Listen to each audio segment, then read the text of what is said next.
Welcome to The Other Side of Medicine, a trusted source for education, not medication, for 35 years. In every episode of The Other Side of Medicine, we deliver health information your doctor won't tell you about.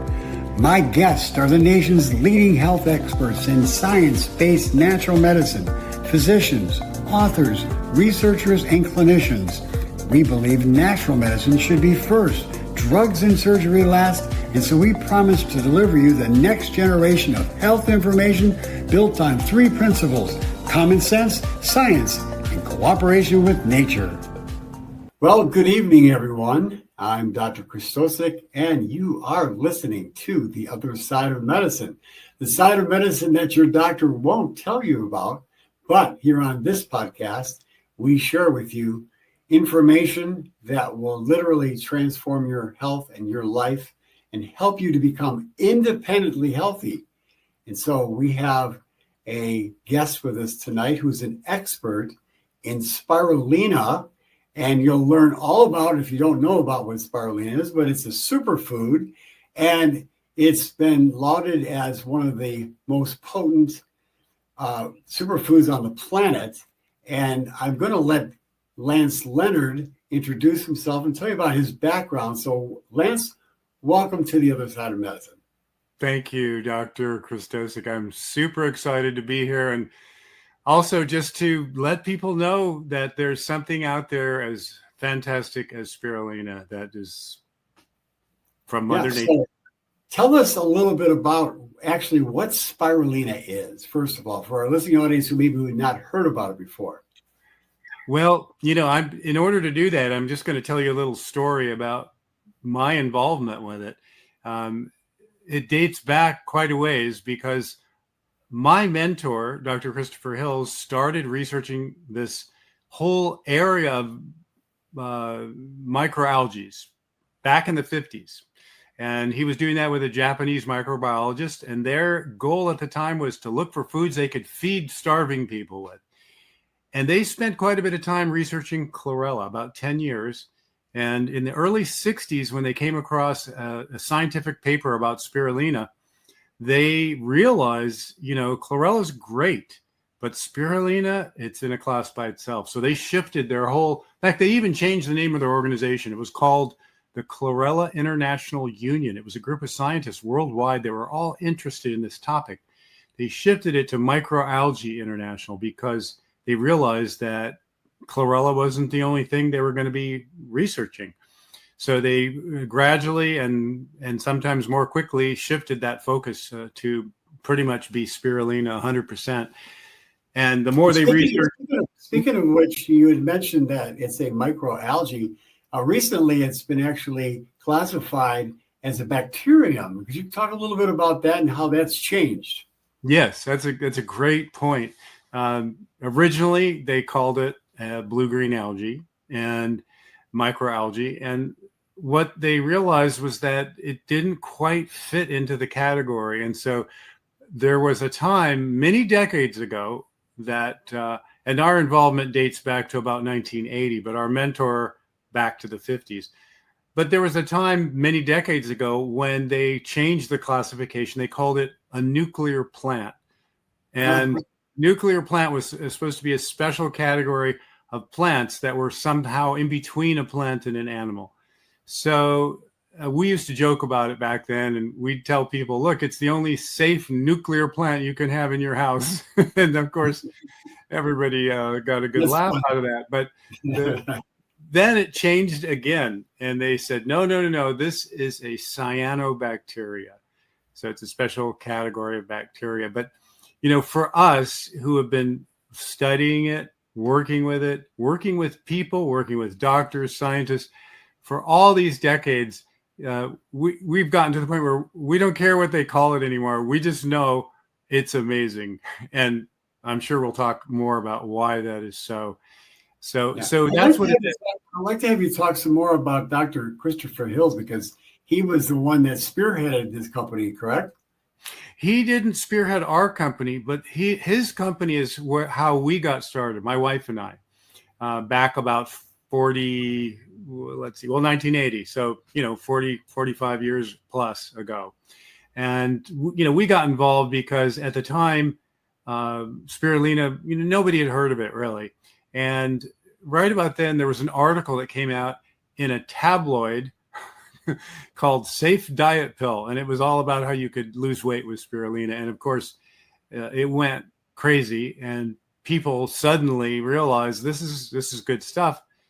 And then what happened next were a bunch of companies jumped into business selling it. Besides, Christopher had started a company.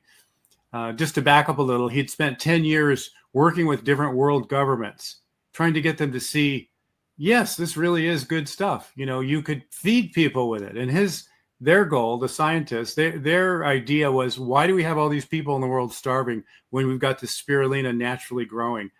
For instance, actually, you bring that up, Lance, and the United Nations at one point called spirulina the food of the future. Talk a little bit about that. Well, it's a good time to talk about it because, we've heard various things about people trying to tell us we're going to be eating insects or something like that. And of course, that's completely unnecessary. Even today, the big problems with food are more distribution than the amount of food. But when you look at spirulina and you realize what a broad spectrum of nutrition it has in it, there is no reason for anybody to starve. There's enough spirulina growing in the lakes in Africa to feed that whole continent right now. That's just naturally what's happening. It's just not being harvested.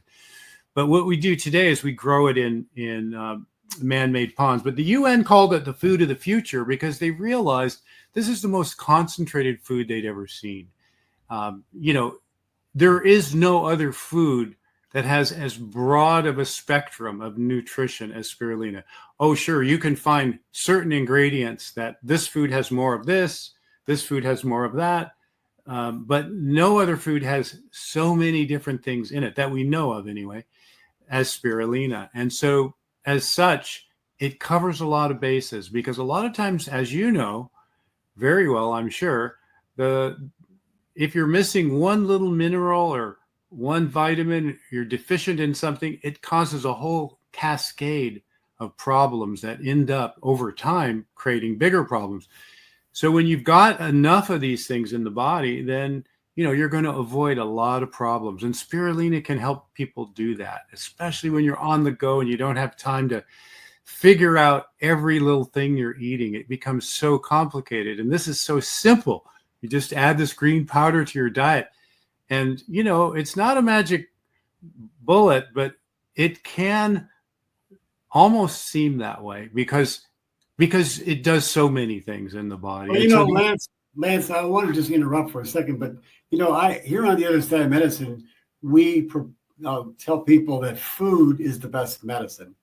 And if any food fits that category at the top of the list, spirulina is right there because it has so many nutrients that body needs, everything that we need. Plus, it has compounds in it that nature has provided that are what we call phytochemicals. And these are plant compounds.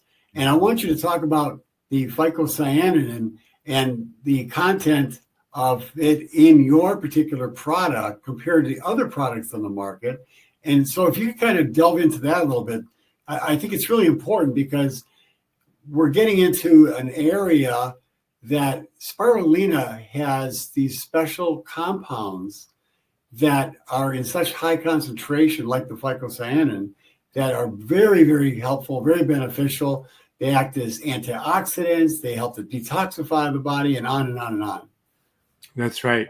Absolutely correct. And, one last little thing I want to add to this United Nations thing, you might ask, well, if they said that and it's so great, why isn't everybody eating it?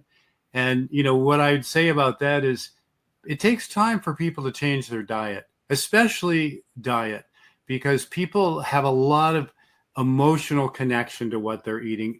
They want to eat often the way they were raised, even if they know it's not the best way to eat.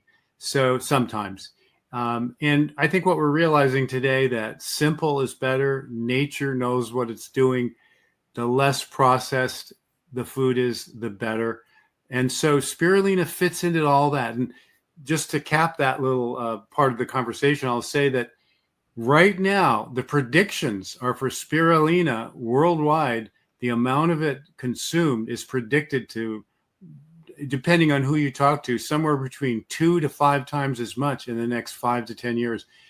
Worldwide, they're looking at a huge boon. And I think these things go in cycles. When we introduced it to the Western world, I don't mean to sound like I'm bragging, but our mentor really was responsible to a large degree for that. And that's who we worked with. That's Christopher Hills I'm speaking of. When that happened, it was almost like it was a fad. It went crazy for a few years, and then it sort of faded away. But now what's happened between then and now is a whole lot of science has happened, a whole lot of research. I mean, on just about any condition you can think of, you can find research with spirulina connected to that if you look. And so people are starting to realize, this stuff is really amazing. Now, those of us who've been taking it for 40 years, we know it's amazing, but not most people haven't. And so I think we're in a process right now where it's going to become mainstream because people are going to realize, we need good nutrition to do everything, to have a good life. It's a foundation. But to get your, a lot of people that have been using it have been the less than 10% of the population who have been cognizant and aware of the benefits of superfoods like spirulina. But as you said, now, because of the internet, because of communication channels that have opened up, there's a lot more people they're learning about the benefits of, the foods like spirulina. And so we're really, thankful that we have a company like yours. I've been using spirulina since back in the early 70s, like 71, 72. I was using spirulina every single day. And I remember one of the first gentlemen that introduced me to spirulina. He brought on some spirulina. He had a little, one of the little hippie sacks that you wear on your belt bag. And he brought it out, and he took out a white piece of paper, and he poured some out, and he said, "Look at this one, the one that I'm using." And then he poured out another one on a piece of paper, a white piece of paper, and said, "Look at the difference in the chlorophyll content." It was like almost like a drug dealer trying to show you the difference. Right. I was like, oh my gosh, But I've been using it for a lot of years, and every single morning, that's my ritual. I start off with spirulina, and we'll talk a little bit later about my new superfood product that I have with fermented green foods as well. And so I blend the two together, and we'll talk about that. But in the meantime, let's get back to the spirulina story. Well, you mentioned something earlier, which is that the compounds in the spirulina, and that's really the basis for a lot of the research. There really is some amazing stuff. Some of the things you can find in other foods here and there. But just to use the pigments, the phytochemicals as an example, these pigments they're so abundant in spirulina. And what you said about comparing the two, I mean, that's one of the beautiful things about a natural food is you can more easily compare. And with spirulina, you can literally look at it and you can see the difference between bioluminescent spirulina and another brand of spirulina. It's going to be ours is going to be a darker color. And the reason is there's more pigments in it. Yeah, the other ones look anemic. That's right. And and they're not necessarily bad, although I will say there is spirulina from China I would not recommend. But unless you want to glow in the dark. Right. You want to glow in the dark, and you want to add a few extra toxins in your body, which is sort of defeating the purpose. But ours is grown in the United States, and it's very, very pure. In fact, we don't know of any more pure than that. But talk about how, if I may, or you right now you want to talk about the compounds. Let's stick on that. Then I want to talk about your growing process because it's really very fascinating. But talk about the compounds there. So you mentioned phycocyanin, and of all the pigments, we consider that to be like the queen of the pigments. It's the blue pigment. And actually, if you take pure phycocyanin and put it in water and hold it up to light, you can see other colors in it. It's like almost like a spectrum of blue and violet. But these colors, these pigments are important in the diet. Is people nowadays have been hearing a lot about, oh, eat blueberries, are full of antioxidants. The blue pigment. Well, that's a different blue pigment, which is also good for you. And really, if you just pick your foods based on the bright colors, I mean, we all know that food that's really healthy, that's grown well, that, like, let's say you've grown in your own garden, you can see that it looks better than usually what you find at the market. So the same thing is true with spirulina. And that phycocyanin, that stuff has been shown to do things to the neurological system of the body that's very, very powerful. There's research using phycocyanin with Parkinson's disease. That's very promising, for example. We've had people with that disease tell us amazing stories. We're not here to make claims, obviously, because we're not allowed to do that. But I can tell you, but the research is there. That's the beautiful part about it. Yes, it is. In the other side of medicine, we're all about evidence-based natural medicine. That's right. And that's why I love spirulina, because there's so much evidence. Yeah, that's right. And that's why we don't have to do that anymore, because we can just say, well, read what these guys said, because they're doing the research. It's been going on now for decades. So that blue pigment is very important for anything to do with the neurological parts of the body, the higher centers.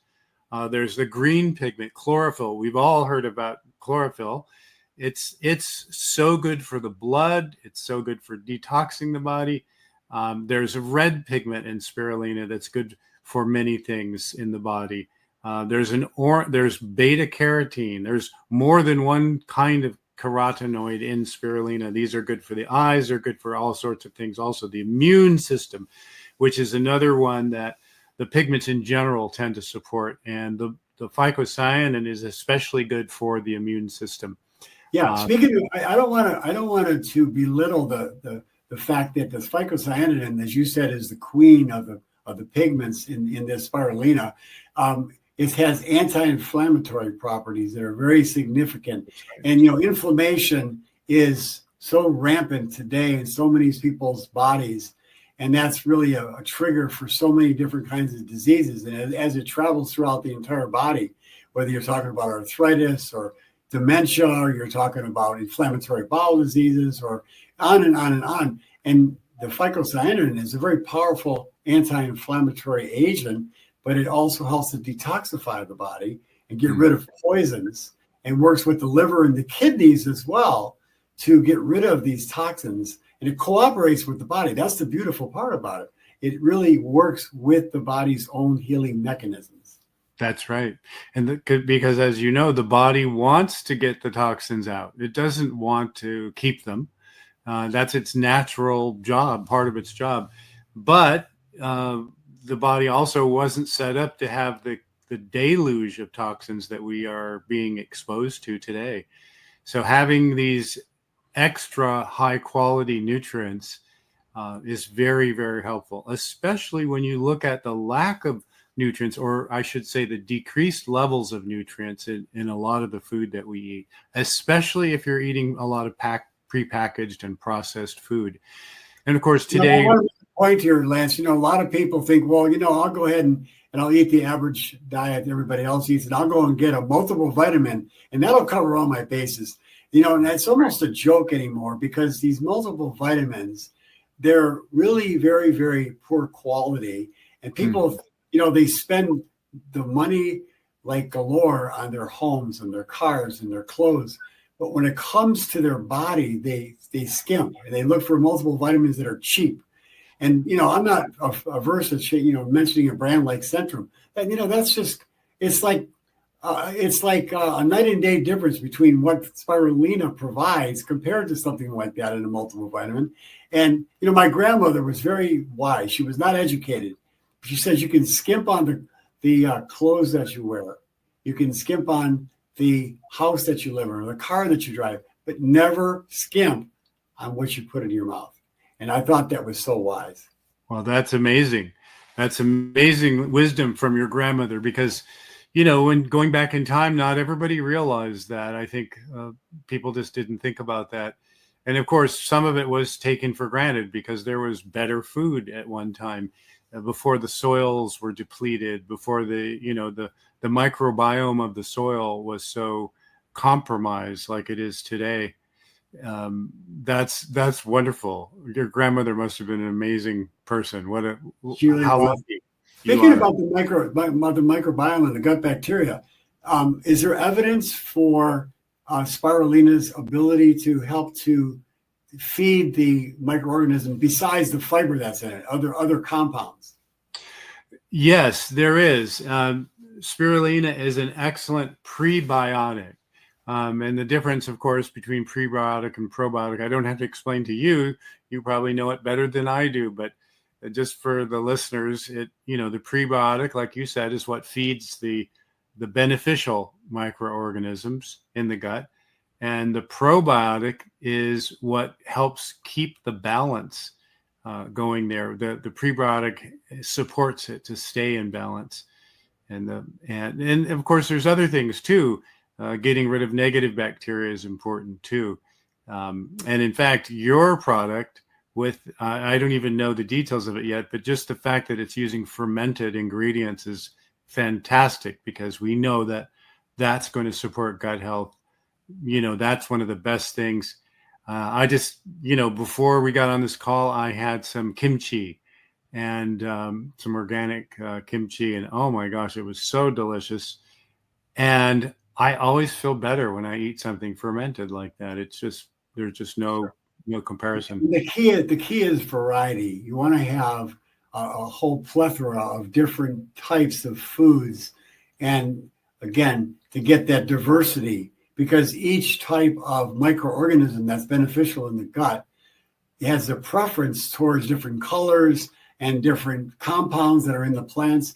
And so the more diverse your diet is, the more you're going to have these beneficial bacteria that are going to really compound and become more populated inside your gut. And that's why spirulina is so beautiful, because it has all these various pigments and all these colors that you talked about. Yeah. And that's what the bacteria love. They just crave for that. I couldn't agree with you more, Dr. J, as I like to call you. The thing about it is, today, people are, to some degree, being pushed to go in the opposite direction of what you're talking about and have a more restricted diet. And I understand the reasons for that, because people say, oh, well, if I eat this, then I really react. I can't do gluten or whatever. And as I'm sure you know better than 99% of the people on the planet, it is a lot of the time, I won't say all the time, but a lot of the time, that is because of a compromised gut. It's not because they literally have an allergy to that particular substance. It's because once the gut gets compromised, then all kinds of things start happening. And so by doing what you're suggesting, having that variety, and, that's what spirulina is. It's almost like a mini, variety show when it comes to the nutrients in it, because there's so many different ones in it. But another just throw in one quick thing, is because I don't want to forget this, is that the spirulina, it actually helps other things work better. Sure. Well, just to segue on the whole idea that we really have many people who are reacting to foods, and that whole idea that people are limiting themselves today, and they say they feel better. Well, the reason they feel better, Lance, is because their body's overreacting because of the gut microbiome being disturbed, and because of what we call leaky gut and toxins, because the gut has allowed things to escape from the gut and get into the bloodstream carte blanche without any reservation. The digestive system, when it works properly, opens up the gates, so to speak, and it lets nutrients come in, but then it shuts it back down again.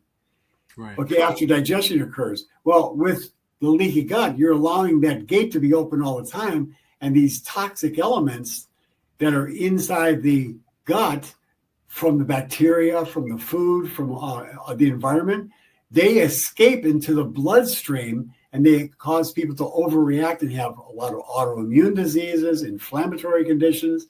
And so when people restrict themselves, and that's why these diets become so popular today, like the keto diet and the low carb diets and the carnivore diet, is because they're restricting themselves and limiting themselves and getting rid of so many of the foods that their body's now reacting to, which are even healthy foods that they're reacting to, like wheat, which is, if you eat it in its whole plant form, for most people, it's a really healthy food. And by the way, also, it's the toxic way of farming in this country, because when people go to like Europe, for example, and they have the wheat there, even though they may be gluten sensitive, they don't react and they're able to eat the wheat.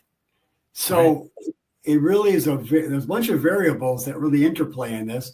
But once, as you said so astutely, that people are limiting themselves, and they don't have to if they would help to heal the gut. And that's what Spirulina does. That's what my product does. That's what these superfoods do. So, yeah. So that's a great segue into talking about how our spirulina is grown, because what we're really talking about a lot here is a quality issue. I mean, like you said, you eat bread here and you can't do it. You go to Europe and there's no problem. There's a difference. There's more of a toxic overload here. With glyphosate is, of course, one of the biggest ones that destroys the gut and is used, sadly, here in the U.S. to a large degree on wheat. We hope that's going to be changing, but for now, we've had this for quite some time, and that's only one toxin. There are many, as you know. So one of the things that's important is when you're getting nutrients, you're getting high quality. And with spirulina, spirulina is just like bread. There's Wonder Bread, and then there's organic, fermented whole wheat, bread, and there's quite a difference between the two. And the same thing is true with spirulina. So what we do is every step of the way, the first thing we do is we start with a culture that is the top one in the world, which originated from Africa, which is interesting, the best spirulina in the world. And then we take that and we grow it in triple filtered water. So the water that we use is filtered 3 times to make sure that it's very, very pure. Along the way, we do 40 different tests on a regular basis to everything, the growing environment, the spirulina, all of it is monitored very, very closely. In fact, I was talking with somebody today who's been in the world of spirulina for a while, and he was shocked when I told him that we can actually test to the nanoscale, which is, as far as I know, we don't know of another farm that does that. We have the certifications our farm has are off the charts. You don't get them unless you really, really know what you're doing. So, for example, we monitor for heavy metals. Every 10 days, we do another test. We monitor for other microorganisms in the ponds, and we do that daily.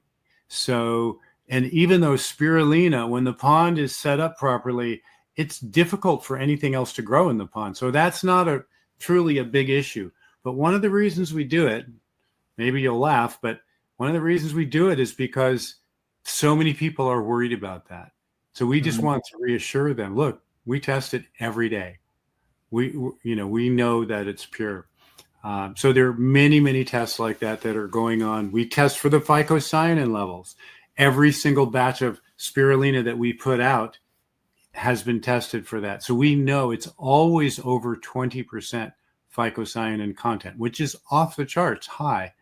And why is it high? What is the average spirulina phycocyanin content, just for our listening audience benefit? I'm quite aware of it, but go ahead. That's a good question. And to be honest, I can't tell you the exact average number worldwide, but from what we've observed, most spirulina is somewhere around at best half of that. A lot of it's less than 10%. But 10% is probably average. I'm gonna guess. I'd love to hear anything you know about it too, though, if you know of another number. But in any case, it's quite quite a bit lower than what we have, and it's noticeable. So yours is twice the amount of, let's say, in general, the average. At least, yeah, at least. Yeah, And that's amazing when you consider, again, we're talking about food as being medicine, and phycocyanidin has so much research behind it. It's literally medicine to help to heal the body. So people are getting twice as much of that compound. That's only one of the compounds. That's right. There's others as well. And we often are above 20%. We've had it as high as just under 25%. Wow. So, usually we're somewhere in between those two numbers. We don't put anything out there that's lower than 20%. What about the environment around, the facility? That's a good question too. We all know there's a lot of different sources of toxins today, including the air, not just the water. Even though spirulina is grown in water, the air affects it too. Spirulina is great for cleaning up environments, which is a good thing, except you don't want to eat spirulina that's been cleaning up toxins because it's basically taking those in. So you want it to be grown in a clean environment. Now, some people are growing their spirulina inside closed systems. We don't think that's as good because there are many things that spirulina gets from the sunlight. And the more direct sunlight, the better. Artificial light's not the same. Part of the reason that our spirulina has the abundance of pigments is the natural sunlight. It's a reaction to that. So we grow ours outside, but we very, very carefully monitor it.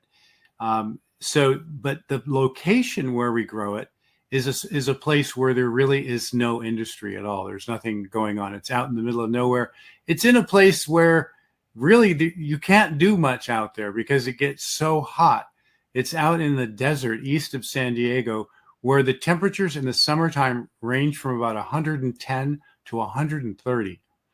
The last time I visited the farm, it was 118 degrees that day.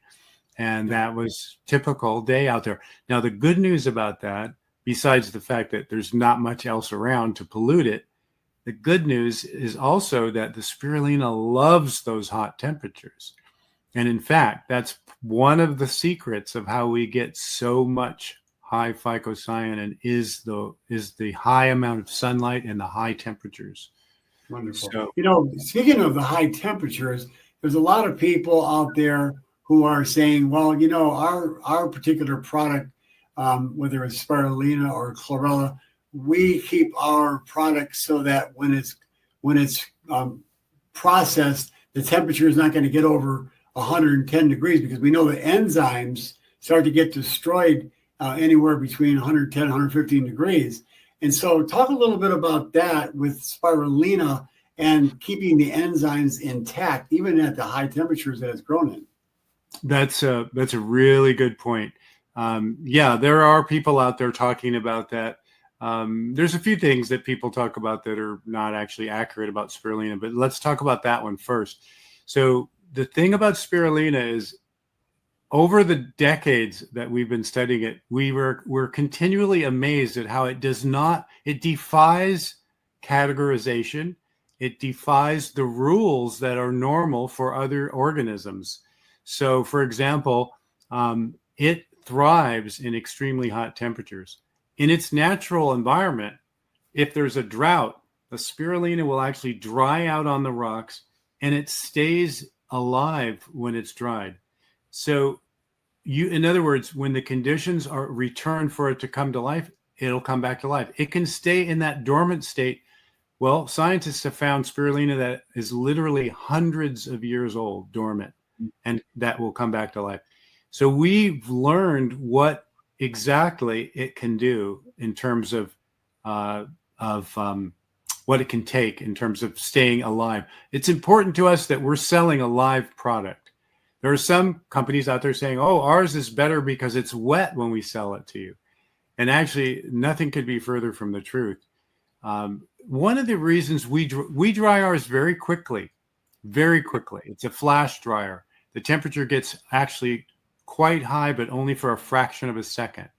And what we found is that the spirulina is still alive when we do it that way. Now, you might think, well, why do it like that? Why not just let it dry more slowly?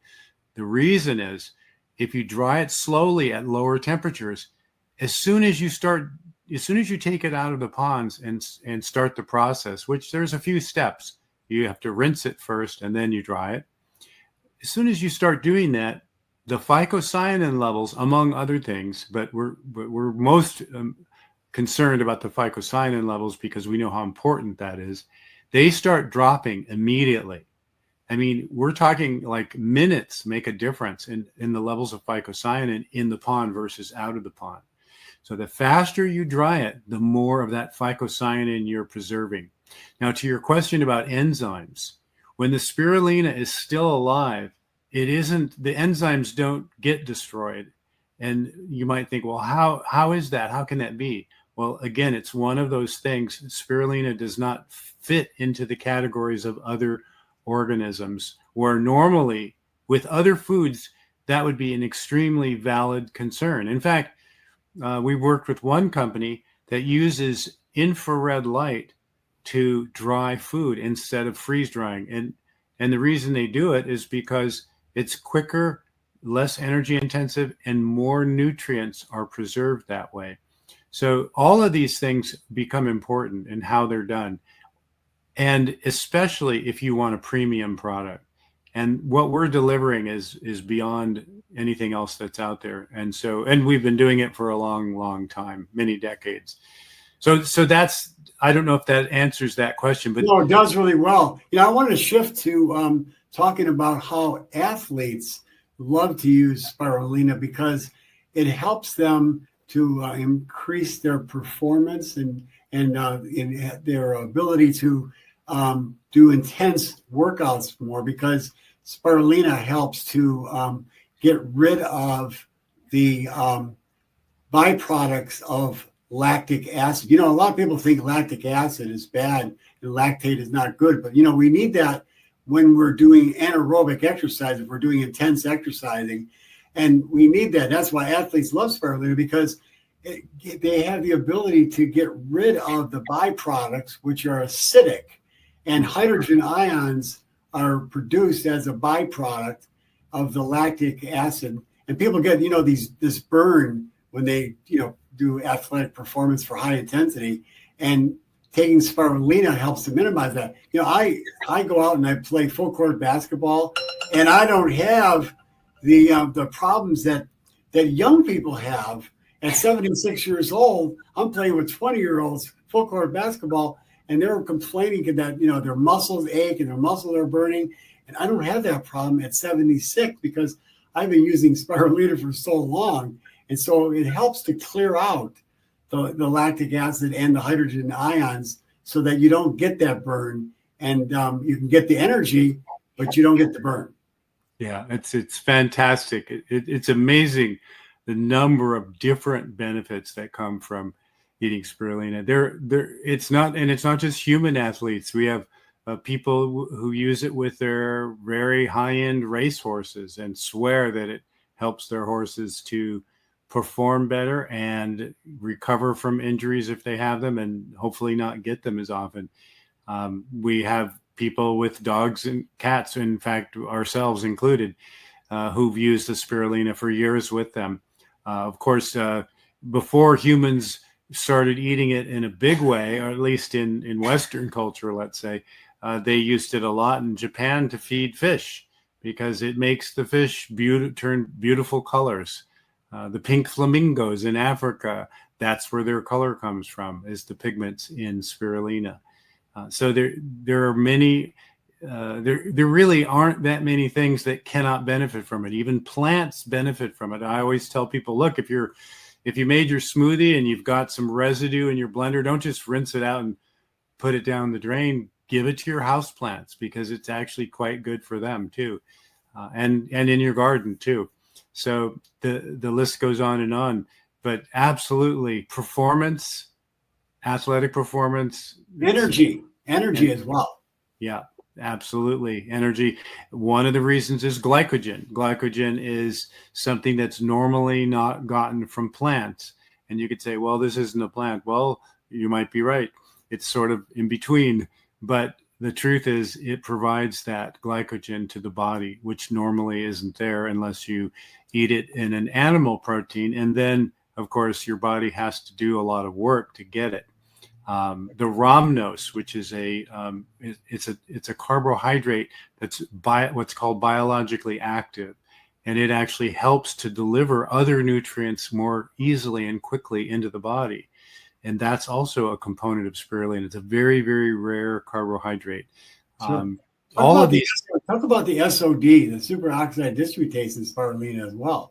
Amazing antioxidant. Many things happen as a result of having SOD in the body. When we talk about antioxidants, we circle back to that whole thing about inflammation. And, that is at the root of virtually all disease is associated with inflammation these days. Scientists are realizing that more and more. And, there's maybe some disagreement about what causes what, but we know that inflammation is associated with it. And, inflammation is okay in little doses, but when you have chronic inflammation, in other words, the body is continually in a state of inflamed, circumstances, then that like you said, Lance, we need the inflammatory response when we have acute injury. Right. But then the body goes into repair mode and then it shuts down. But if you have that chronic inflammatory response going on, then you're going to end up with chronic disease. And that goes back to what we talked about earlier with the leaky gut. And many people are beginning to learn.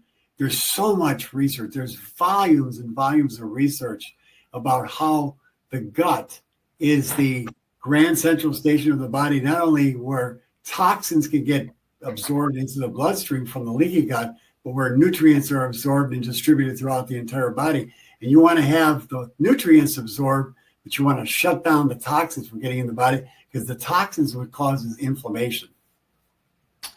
Yes. And that's, one of the things about what you just said that really strikes me is that circles back to things we were talking about earlier, because you've got to address the root cause. Otherwise, you're just throwing Band-Aids on things. You need, if you say, oh, I've got this inflammation going on, and then you take some kind of a drug to mask the effects, you might get some temporary relief. But if you don't deal with the cause of the inflammation, then you're really not, you're in the long run, you're not going to benefit yourself. Not to mention, of course, the side effects of drugs.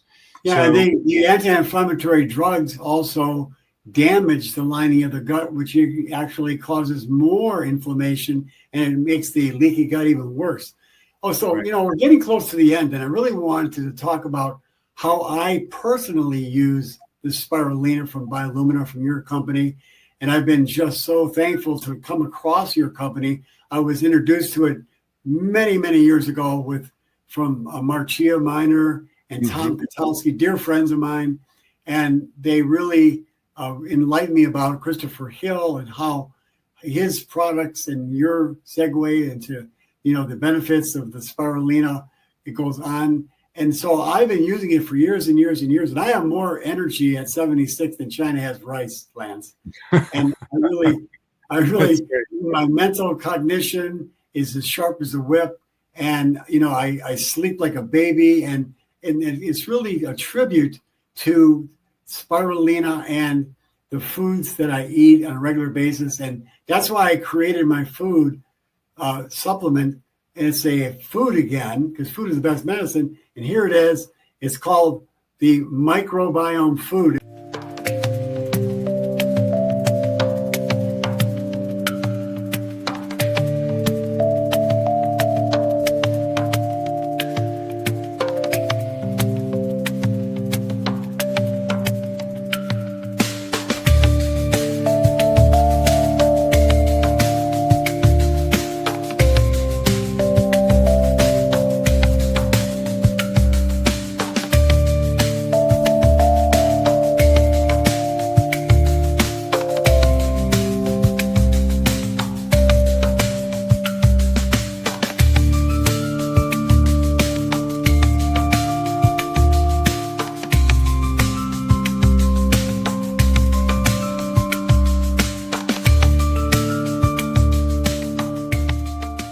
What it does is it feeds the beneficial bacteria inside the gut. the beneficial bacteria, we call it the microbiome. And so this particular powdered supplement, you mix it with water, and I use it every single day.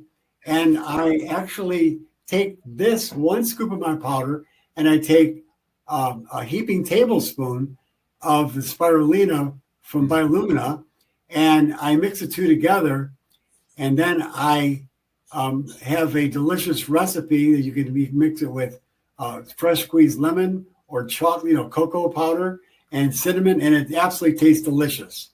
And it's just a wonderful way to start your day with and to get a power boost from the morning. And it just sets your day. It sets the tone for the rest of the day. And I call it a supernatural morning, one of my routines that I do every single day. That's wonderful. I can't wait to try it myself.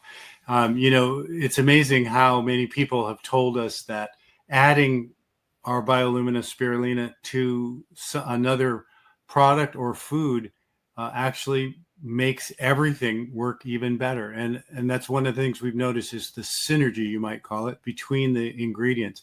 I want to say something before I forget, which is that, we've been talking about Biolumina Spirulina a lot, but we haven't mentioned the name of our company is New Phoenix Rising.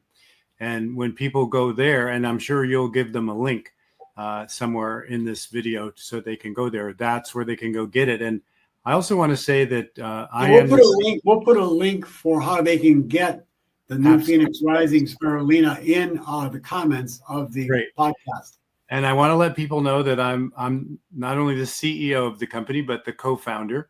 And if you call the company, if you watch this program and you call us directly and you ask for me, I'm Lance Leonard. If I'm there, I will take your call. And I got to tell you, people, when you call Lance, he is one of the most friendliest people you'll ever meet and the most knowledgeable people you're ever going to meet. And he always takes time. My patients, when they call, they just absolutely love how you take the time to explain things clearly and very succinctly so they can understand. I mean, you could talk like I can with all kinds of, very, very complicated medical terms, but you simplify it. And that's what I love about what you do. And so I want to thank you for that. And I think our listening audience will appreciate that as well. Well, thank you for saying that. And it's one of the things that I appreciate about you too, as well. You have a great way of explaining complicated things and making them understandable so that people can say, you know what, this sounds good. I'm going to do this. And that's ultimately what we want. We want people to feel better and also to become empowered because, we all know that if we're old enough, we know that the ideas of what is supposedly healthy have changed over the years. But if you get down to basic principles and what you have to use a bit of common sense. You have to understand that nature itself has a bit of wisdom in it if we're just willing to listen and apply it to our lives.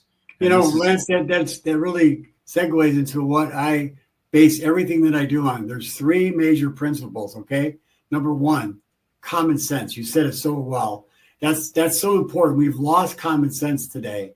And that's an element we have to get returned to when it comes to our health. Number 2 is science. We have to have evidence. We have to have things, grandma's remedies were great, but not all of them had benefits. And so if grandma's remedies have benefit, I'm going to really recommend them to people, but they got to have good science behind them. And lastly, we have to have cooperation with nature. That's number 3.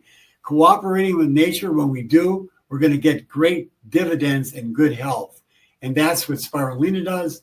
That's what my product, the microbiome food, does. It really is something that we really got to get back to. And unfortunately, and we can go into another podcast, we could talk about this, and I'm sure you have some feelings about this too. What has just happened in the last couple of days, how the food pyramid has been flipped, in my estimation, is going to be devastating to the health of the American population.